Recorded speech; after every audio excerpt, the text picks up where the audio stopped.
I'm sitting here with Taye Tessema. Yes. Hi, how are you? I am wonderful. It is so lovely to be sitting here with you and to have this opportunity. So let's start with you. Tell me about you. Well, I think my name is Taye Tessema. I was born in official record 1961, but I was born in Ethiopia and raised in Ethiopia. I moved to the US, or United States of America, in 2004 with my family. Okay. And I have 3 kids, married with my lovely wife, and married for the last 33 years. So September 18th is a very important date for you. Yes. It is the date that you come to this country from Yes. your homeland in Ethiopia. Another important thing happens to you in your life on September 18th, medically. Yes. And you ended up having to need a liver transplant. Yes. So how did that happen? How did you come to need to have a liver transplant? I think it was about 2006. I had this kind of stomach upsets and I had to look for a doctor. But that time, in fact, it's a year or 2 years since I came from my country, and I had no any faintest idea whether insurance is, required. Fortunately, my wife was working in the hotel, and there was a package, insurance package in the hotel, so I was under her, and I got that insurance. I went to one of Indian doctor, in fact, which I never forget her. And then when I had a physical examination, she told me that, well, part of your liver is elevated, I mean, a little bigger in size and other things. But she couldn't really know what it is. So she had to refer me to a gastroenterologist. And he did so many examinations, the blood work, the MRI, and other things as well. And then he told me that, well, you have cirrhosis in your liver. Cirrhosis? Yes. Due to that, a lot of things might happen in your body. So cirrhosis is typically associated with drinking. Yes. But that's not something that was a part of your life. It was not. I was not a person who drinks or who smokes. And one of the symptoms was my weight increased and some restlessness, and like I don't have, deep sleep, and I don't have comfort in all aspects. I don't have any pain that really gives me discomfort, and weakness, Right. and all these things. Okay. And sometimes, dehydration and indigestion of food and other things, all these. And gradually it goes on, and then finally, with MRI and other things, they censored that. And my doctor called me after, when he got the result, he called me that, hey, Taye, I have a very good news and bad news today. All right, the good news is your liver function is just, stable. And the bad news is you have developed a cancer cell. Okay. So you had quite the calm reaction to this news. Yes. Your wife, on the other hand, is emotional and she's crying about that. So what happens once you go back to the doctor and you start talking to him about liver cancer?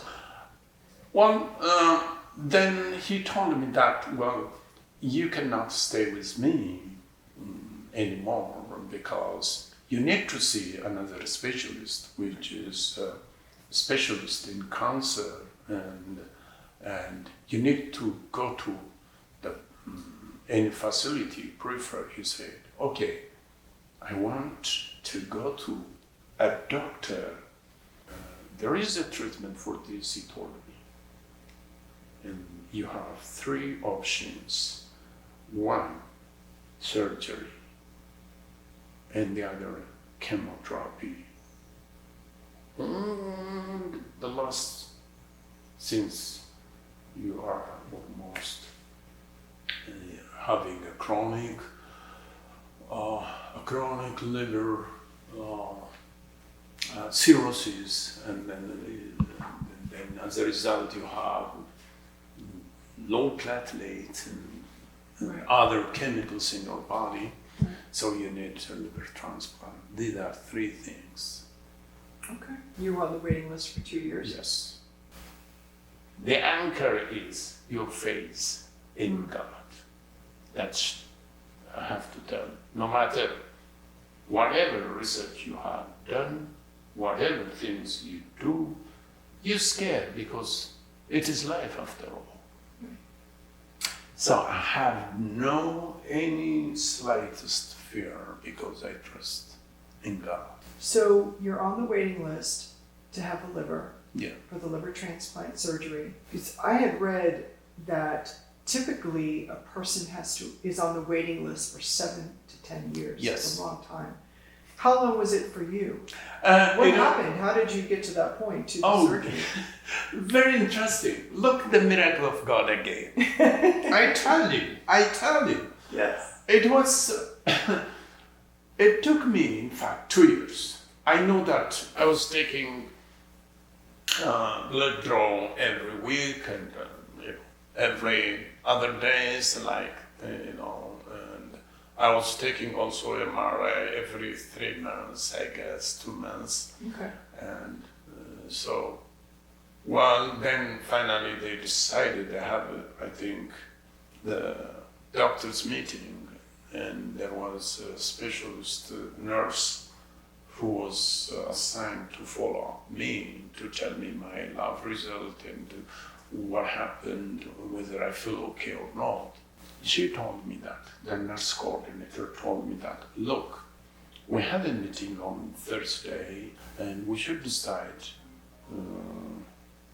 your stage, and then I think I have already accumulated all the lab results and compiled all the holdings, and it will be handed to the doctors, to the liver transplant team.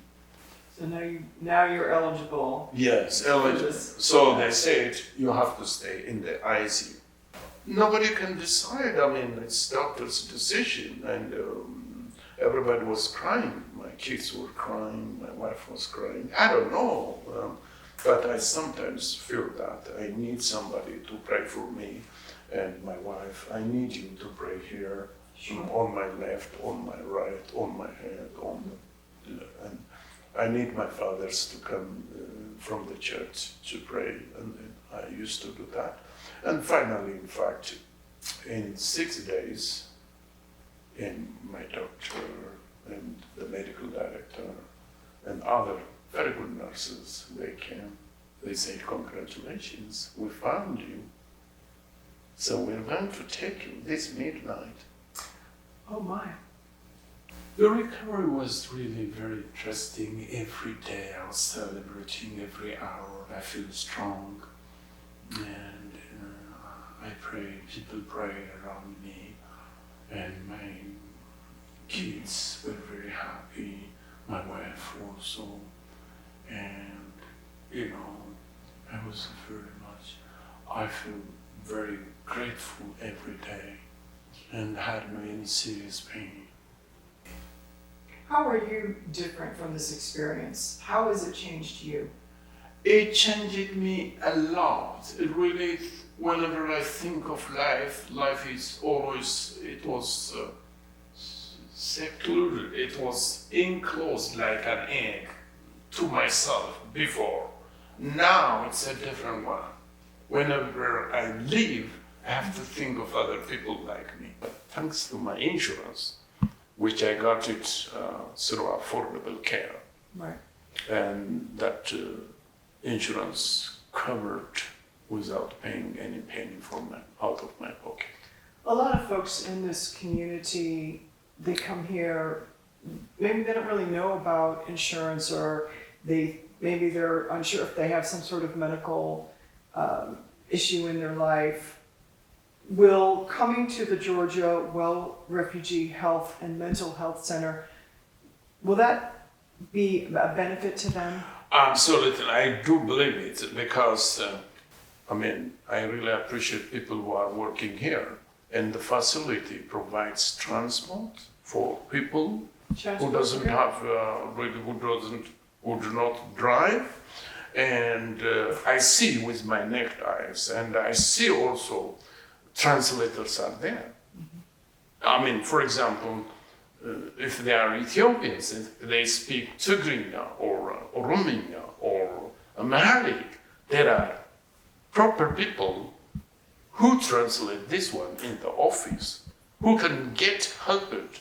You don't have to really be fluent in English, to be honest. So you're saying, in essence, that this is a very welcoming. Yes, it is. It is. I could say it is. I think I will keep on telling to my people as well. And again, it is a walking distance. Clarkston is one of the very diverse internation. It's a very diverse city. So people with walking distance, they come to this center. And thanks to Dr. Connor again and again, and she always opens center available to this diverse community as well. We are very grateful for her services. Yes. Absolutely. So the Wellness Center really found me a very good, workable, easy to access insurance, and which I really personally appreciate, the affordable insurance. Now you have the Affordable Care Family Plan. Yes, I do. My wife used this one, and me too. But I have grown-up kids, like 2 kids. Mm-hmm. They are by their own, so they have a different insurance. Personally advise to anybody who do not have insurance, right, they have to come to the center and get their own proper insurance. They walk through door to door. A person is not required to come to the center. Right. They walk, they go. They have navigators, special navigators, carrying their own documents and going to the individual house, mm-hmm, door to door. Whenever we think of our cars, we may think about our insurances. We get insurance for our property, we get insurance for our cars, but most of we are negligent about our health care insurances. So we know that the open primary guaranteed enrollment for the Affordable Care Insurance is November 1st to December 15th. It's 45 days. Yeah. What would you say to the community here about them having access to this information, and them having this and knowing that this is the 45 days, which is the guaranteed enrollment time for them to get insurance for themselves? Yeah, I think the best thing is really to act immediately. I know that 45 days is very short, but unless we use it. So what I really hear you saying is just the importance of including in the family, in the community, yes, that conversation about having insurance and how to get insurance for their family, and knowing that there's that time frame of the guaranteed enrollment, which is November 1st to December 15th, but that the Refugee Center, they're here to really help people navigate through that. Yes. And that they provide the best answers, and that will help each individual family. Absolutely. Fantastic.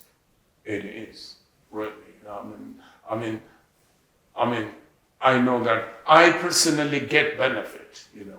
Right. It's unthinkable. Well, you're Before alive even- today because of it. Yes. Yes. And that's why I just really,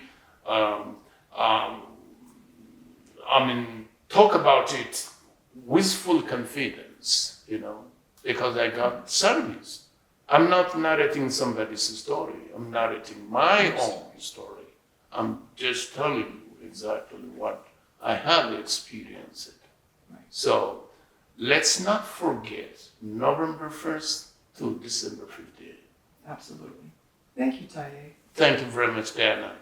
It's a wonderful time. Oh, I love talking with you. Thank you.